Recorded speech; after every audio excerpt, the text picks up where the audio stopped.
Bendiciones con todos. Tema 51, las verdades de la palabra de Dios. Hoy, el apóstol Pablo en Corintios, parte 2, y utilizamos Hechos capítulo 18, versículo del 18 al 28, que vamos leyendo a medida que vamos explicando.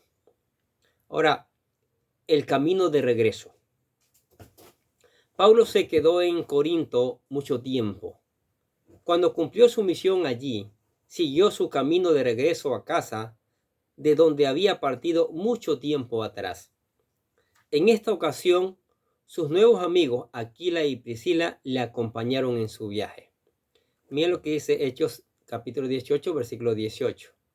Mas Pablo, habiéndose detenido aún muchos días allí, después se despidió de los hermanos y navegó a Siria, y con él Priscila y Aquila, habiéndose rapado la cabeza en Cencrea, porque tenía hecho voto.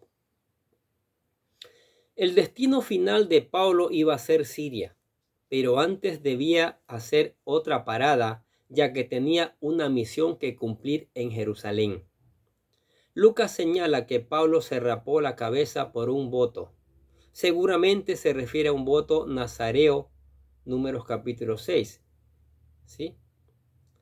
Hablemos un poquito de eso, el voto nazareo. El voto nazareo es la oportunidad que se les da a los israelitas de cualquier tribu para dedicarse a Dios como si fueran levitas, por un tiempo determinado.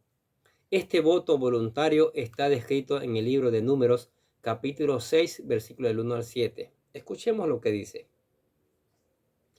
Habló Jehová a Moisés diciendo: habla a los hijos de Israel y diles: el hombre o la mujer que se apartare haciendo voto de nazareo para dedicarse a Jehová, se abstendrá de vino y de sidra, no beberá vinagre de vino, ni vinagre de sidra, ni beberá ningún licor de uvas, ni tampoco comerá uvas frescas ni secas.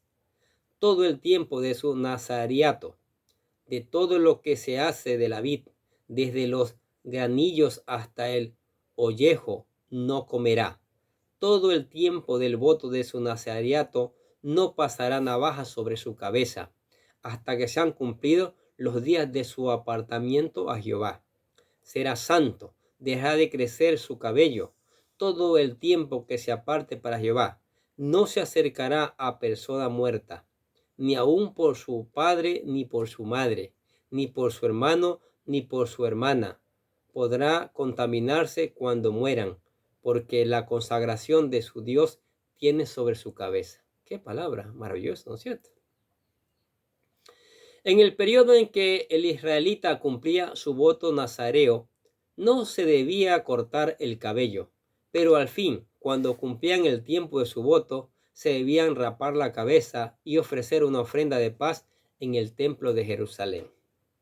Leamos lo que dice Números capítulo 6, versículos del 13 al 21. Esta pues la ley del nazareo el día que se cumpliere el tiempo de su nazariato. Vendrá a la puerta del tabernáculo de reunión y ofrecerá su ofrenda a Jehová, un cordero de un año sin tacha en holocausto, y una cordera de un año sin defecto en expiación, y un carnero sin defecto por ofrenda de paz. Además, un canastillo de torta sin levadura, de flor de harina amasada con aceite, y hojaldres sin levadura untadas con aceite, y su ofrenda y sus libaciones.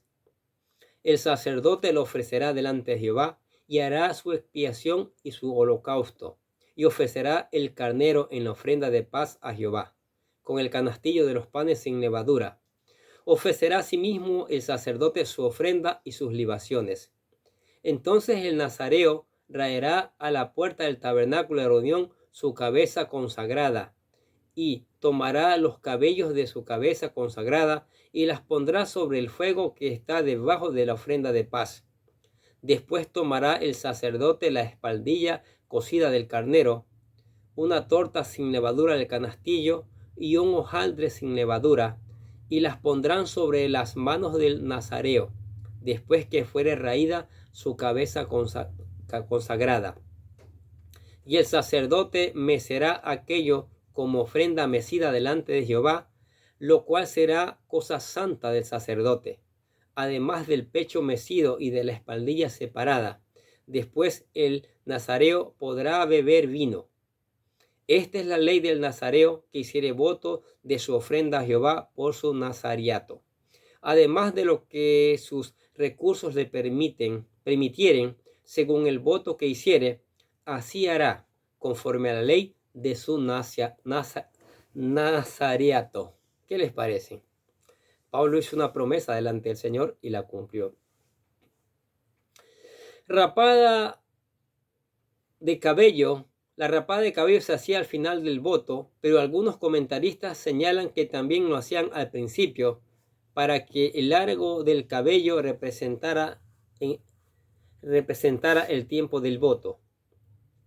No sabemos exactamente si Pablo se rapó la cabeza porque comenzaba su voto o porque lo había terminado. Lo que sí sabemos es que comenzó su camino a Jerusalén para sellar en el templo su voto con la ofrenda del sacrificio de paz. Ahora, el paso por Éfeso. En su camino de regreso, Pablo pasó por Éfeso. Este era el lugar donde Pablo tenía planeado pasar al principio de su travesía, pero el Espíritu Santo los desvió a Macedonia. Éfeso era la ciudad más importante de la provincia de Asia. Allí se encontraba el principal centro de adoración a la diosa Diana Artemis, cuyo templo se consideraba como una de las 7 maravillas del mundo romano antiguo. La congregación de judíos en Éfeso le pidieron a Pablo que se quedara, pero no aceptó en ese momento porque ya tenía planes. Miren lo que dice Hechos capítulo 18, versículo 19 al 21. Y llegó a Éfeso y los dejó allí. Y entrando en la sinagoga, discutía con los judíos, los cuales le rogaban que se quedara con ellos por más tiempo. Mas no accedió, sino que se despidió de ellos, diciendo: es necesario que en todo caso yo guarde en Jerusalén la fiesta que viene, pero otra vez volveré a vosotros, si Dios quiere. Y zarpó de Éfeso. En el capítulo 19 veremos que Pablo regresará a Éfeso, tal como había dicho. Mientras tanto, él dejó allí a Aquilas y Priscila para discipular a la comunidad de creyentes en Éfeso. Ahora, de regreso. El siguiente tramo de viaje lo hizo por mar, de Éfeso a Cesarea. Lucas dice que, habiendo llegado a Israel, fue a saludar a la iglesia. Algunos creen que saludó a los creyentes en Cesarea, pero lo más probable es que haya ido a Jerusalén, ya que ese era su destino propuesto. Un indicio de esto es que el texto dice que subió, lo cual en la Biblia se refiere casi siempre a Jerusalén. Noten que cuando menciona Antioquía dice que descendió, a pesar de que dicha ciudad está al norte de Israel. Dice Hechos 18:22 así: habiendo arribado a Cesarea, subió para saludar a la iglesia y luego descendió a Antioquía. Pablo se quedó un tiempo en Siria, pero no pasó mucho tiempo antes que comenzara a viajar de nuevo. Miren lo que dice Hechos 18:23. Y después de estar allí algún tiempo, salió recorriendo por orden la región de Galacia y de Frigia, confirmando a todos los discípulos. El propósito de los viajes frecuentes de Pablo era de dar surgimiento a las iglesias de creyentes que se iban estableciendo en sus visitas por las diferentes ciudades y regiones. Hablemos un poco de ahora de Apolos. Al final del capítulo 18, Lucas menciona un nuevo personaje que dejará su huella en el mundo cristiano. Dice Hechos capítulo 18, versículos 24-25 lo siguiente: llegó entonces a Éfeso un judío llamado Apolos, natural de Alejandría, varón elocuente, poderoso en las escrituras. Este había sido instruido en el camino del Señor, y siendo de espíritu fervoroso, hablaba y enseñaba diligentemente lo concerniente al Señor, aunque solamente conocía el bautismo de Juan. Este joven judío llamado Apolos nos recuerda a Timoteo, pero aunque tenía mucho fervor, todavía carecía de conocimiento de la fe cristiana.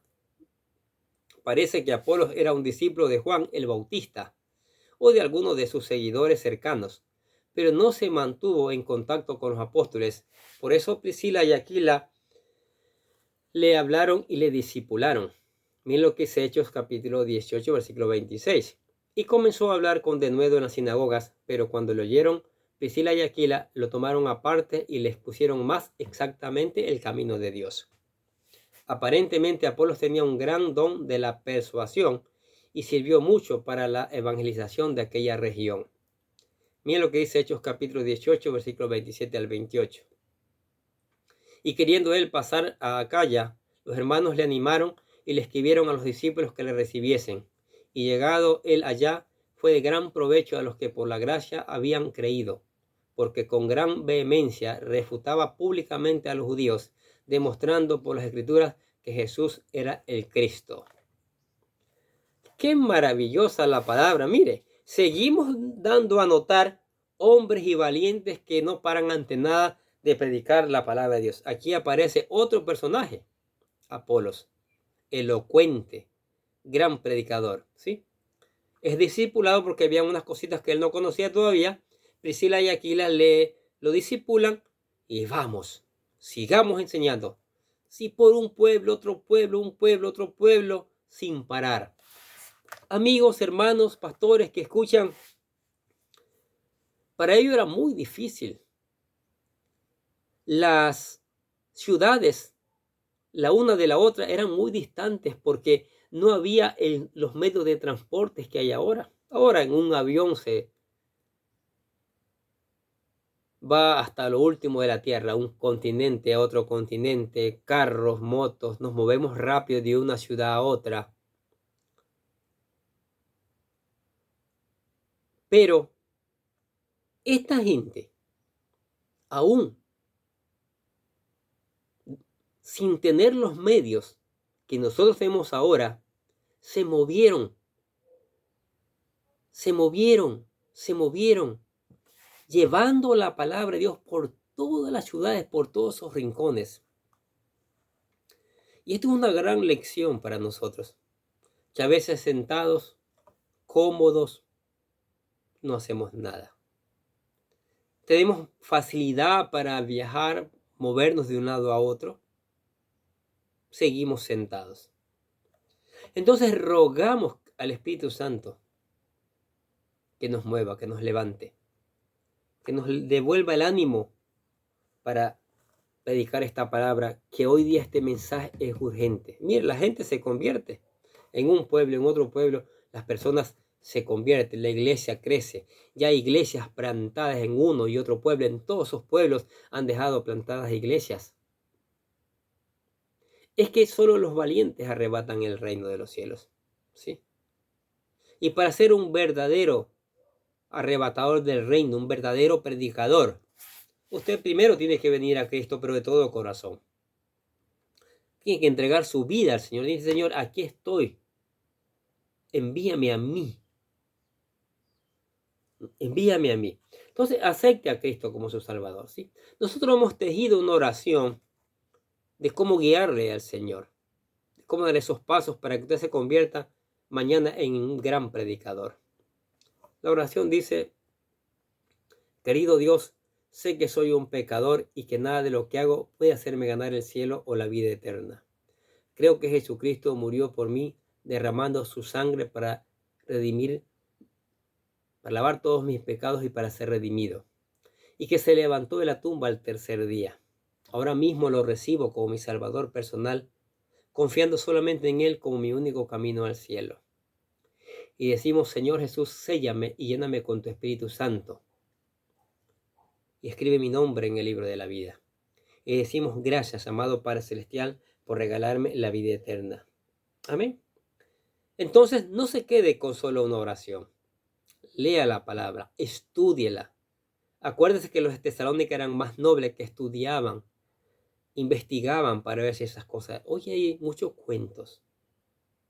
Hoy día ha entrado en la palabra mucha filosofía, mucha psicología, ¿sí? Mucho humanismo, muchas tradiciones. hay que investigar, hay que leer la palabra de Dios, hay que volverla a estudiar, pedir la guía del Espíritu Santo, seguir viniendo a la iglesia para seguir aprendiendo. Amén. Oremos. Padre, gracias por tu palabra que cada día nos enseña.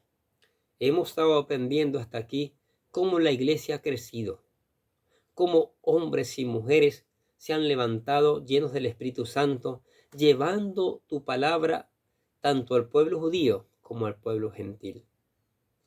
Hombres como Pablo, como Timoteo, como Bernabé, como Priscila y Aquilas, como Apolos, están llevando tu palabra, llevaron tu palabra, Señor, y todos esos lugares, esos pueblos lo llenaron de tu palabra, mi Dios. Y esto es una lección para nosotros hoy, porque es lo que tenemos que hacer hoy. Ese mensaje hoy es urgente, que hay un Salvador, que Cristo murió, que Cristo derramó su sangre, que Él sufrió el oprobio, que fue clavado en una cruz, que murió y que resucitó al tercer día y que vendrá por su iglesia para llevársela a la eternidad. Su iglesia, ¿quiénes son la iglesia? Aquellos redimidos, aquellos que han aceptado a Cristo de todo corazón, aquellos que viven de acuerdo a su palabra. Entonces, Espíritu Santo, mueve las conciencias, las mentes, los corazones de las personas. Convence de pecado, de justicia y de juicio a la humanidad, Señor. Y que esto traiga un despertar, traiga una cosecha, un cambio en este mundo, Señor, que hoy se necesita. Que tu gracia y tu amor se derramen y tu misericordia se derramen y tu Espíritu Santo se derramen en todo el mundo, Señor. Y esta palabra germine para gloria de tu nombre y testimonio del mundo. Oramos en el nombre del Señor Jesucristo y decimos amén. Y los bendecimos a ustedes que escuchan la palabra de Dios cada día. Sigamos escuchando, sigamos poniendo en práctica y sigamos reenviando, que otros también necesitan saber estas verdades. Nosotros de acá les deseamos que tengan un día, pero lleno de bendiciones.